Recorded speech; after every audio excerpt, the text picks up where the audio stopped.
सांगली जिल्ह्याचे वार्षिक तपासणी या आठवड्यामध्ये नियोजित केलेले आहे 17 ते 22 तारीखपर्यंत। या दरम्यान जे आहे से 2 SDP ऑफिस, 2 पोलीस स्टेशन आणि SP ऑफिसचे सर्व ब्रांचेस यांचे तपासणी होणार आहे।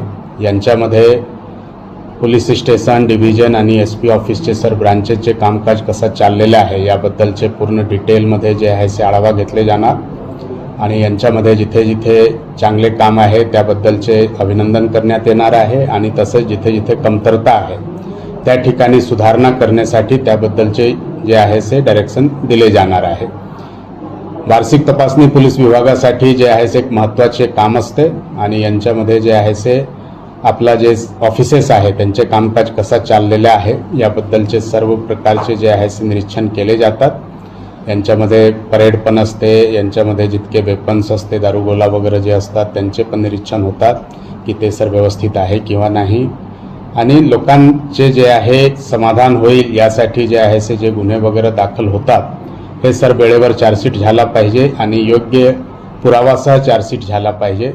तसेच लोकांचे जे इतर काम असतो, पोलिसांकडे पासपोर्ट व्हेरिफिकेशन असतात, कॅरेक्टर व्हेरिफिकेशन असतात, सण त्योहारचे जे हे असतात त्यांच्यासाठी परवानगी असते, बाकी इतर बंदोबस्त असतात, हे सर्व व्यवस्थित होतात की नाही हे सर्व चेक केले जातात।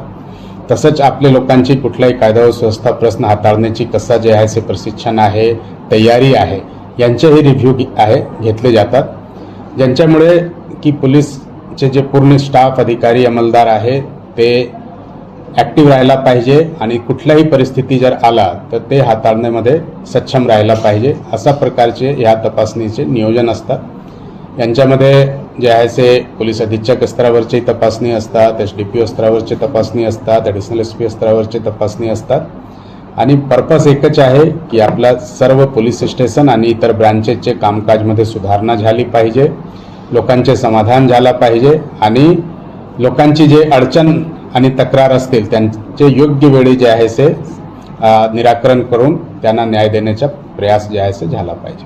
थँक्यू। आज या ठिकाणी विटा पोलीस ठाण्याची तपासणी केली, काय त्रुटी आहेत का किंवा काय करावं वाटते का? नाही, आता ते चालू आहे तपासणी आणि ते डिटेलमध्ये डिस्कस करून त्यांच्यामध्ये जे काही कमतरता असतील त्यांचे जे आहे से निराकरण करण्यासाठी योग्य सूचना दिली जाईल। राजकीय दौरे आणि घडणारे गुन्हे पोलिसांवरती प्रचंड ताण येतोय। अक्षरशः पोलिसांना आम्ही बघतो की काही वेळा त्यांच्या फिजिकल फिटनेससाठी सुद्धा वेळ मिळत नाही, पोलिसांची संख्या कमी पडते असं वाटतंय का? बरोबर आहे, आपल्याकडे संख्यामध्ये कमतरता असते कारण की लोकसंख्यामध्ये वाढ होत असतात आणि लोकसंख्यामध्ये वाढ झाला की गुन्ह्याचे वेगळे वेगळे नवीन पद्धत, ज्यांच्यामध्ये आता जर उदाहरण दिलं तर सायबर क्राईम खूप वाढलेले आणि त्यांचे तपासही थोडा जास्त जे आहे से किचकट स्वरूपाचे असल्यामुळे त्यांच्यामध्ये आपला खूप वेळ जातात। तर पोलिसांचे जे आहे से संख्या नक्की कमी आहे, जशा प्रकारची चॅलेंजेस वाढलेले आहे, जशा प्रकारचे काम वाढलेले आहे, परंतु आम्ही त्याचमध्ये की आपला जे उपलब्ध स्टाफ आहे त्यांना योग्य प्रशिक्षण देऊन आणि तांत्रिक ज्ञानाचे वापर करून कसं आपण जे आहे से कमी वेळामध्ये जास्त काम करू शकतो, तसंच सोबतच जे आहे से मल्टीटास्किंग जे म्हणतात की एकच वेळी आपण 3, 4, 5 प्रकारचे काम करत असतो। ज्यांच्यामध्ये समजा की गुन्हा दाखल झाला तर त्यांचे इन्व्हेस्टिगेशनचे काम, VIP बंदोबस्तचे काम, इतर सण त्योहार किंवा इतर बंदोबस्तचे काम, अशा प्रकारचे आपण एकच वेळी बरेच काम करत असतो आणि त्यासाठी जर आपलं योग्य तंत्रज्ञानाचा वापर केला तर नक्की जे आहे से आपण जास्त चांगल्या पद्धतीने काम करू शकतो। ते आमचे मानस असतात की आमचे लोक जास्तीत जास्त प्रशिक्षित असलं पाहिजे, तर त्यासाठी आम्ही त्यांना सायबर क्राईममध्ये, इकॉनॉमिक क्राईममध्ये आणि इतर जे तंत्रज्ञान आहे ते सर्व देण्याचा प्रयास करतो आणि जर यांचे त्यांनी वापर चांगल्या पद्धतीने केला तर आपल्यावर जे कामाचे ताण आहे ते कमी पण होईल आणि कमी वेळात आपण जास्त चांगले रिझल्ट देऊ शकतो। शहरामध्ये अंमली पदार्थ आणि नशेचे पदार्थाकडे तरुणाई वळलेली आहे, तर त्यासाठी काय उपाययोजना करण्यात? यांच्यामध्ये मी सर्व समाजाचे घटकाचे आवाहन करतो की पोलीस खाता यांच्यामध्ये जे आहे ते चांगले काम करण्याचा प्रयास करतच आहे, परंतु सर्व घटकाकडूनही अपेक्षा आहे की यांच्यामध्ये जे आहे जर त्यांना काही माहिती मिळाली तर लगेच ते पोलीस स्टेशनला शेअर करू शकतात किंवा डायल 112 आहे त्यांच्यावर माहिती देऊ शकतात आणि त्यांच्यावर जे आहे तात्काळ जे आहे कारवाई होते।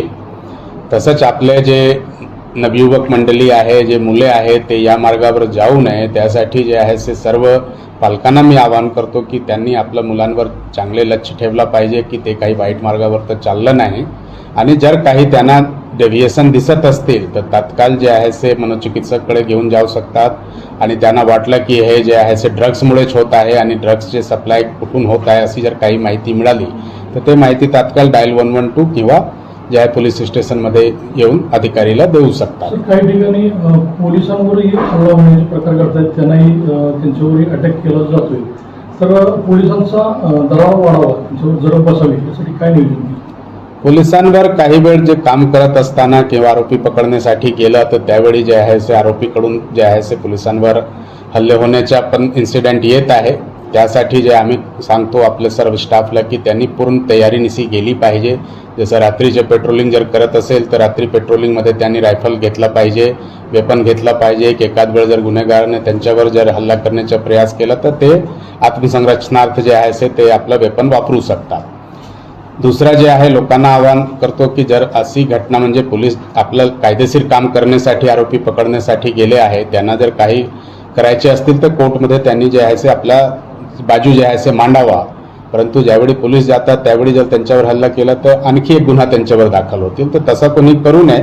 त्यांचे काही अडचण असतील तर सर्व वरिष्ठ अधिकारी जे आहे ते आम्ही 24/7 अवेलेबल असतो की कधीही ते आम्हाला व्हॉट्सॲप मेसेजेस SMS किंवा कॉलद्वारे माहिती देऊ शकतात की त्यांच्यावर जर काही गैरप्रकार होत असतील तर. आणि शेवटी ते कोर्ट आहेच, तिथे जाऊन ते आपल्या बाजू मांडू शकतात आणि जर त्यांची बाजू बरोबर असतील तर कोर्टाकडून त्यांना जे आहे ते रिलीफ नक्की मिळणार.